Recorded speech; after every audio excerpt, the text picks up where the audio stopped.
Hi guys, we're Brothers Make and welcome to day 11 of the 12 days of Christmas. So today we're going to give you some of our top tips for gluing up.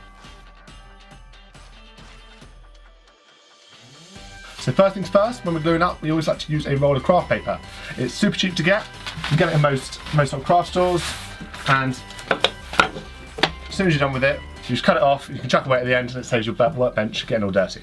Okay, so our next tip is to avoid using the standard glue bottle and just use a normal condiment bottle. These things are so good because they hardly ever clog, and it's much better than spending lots of money on the alternatives you can buy online. So our next tip is there to help you glue in straight lines. So basically what we like to do, get a bit of the old scrap wood, tape it to the edge of our mustard bottle, and when you're gluing, you just run it along the edge and you're left with a beautiful straight line.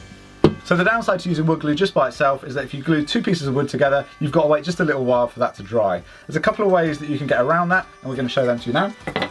So one way we like to use is to use a combination of both wood glue and CA glue. CA glue is just super glue, and you can get it with this activator, and this activator speeds up the reaction so it glues really, really quickly.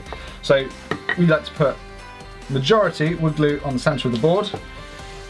You can spread that as much as you wish. On the two sides of the board, we like to put a little dab of the CA glue.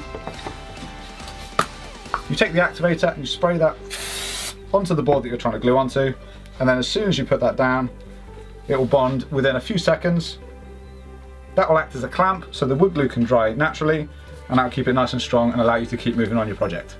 Okay, so the last tip is there to help you when you get a bit of squeeze out. So basically what you're going to do, get your old straw, flatten it down to make a little V, especially in one of the corners, and then what you have to do is run it across the edge, and it should collect up most of the glue.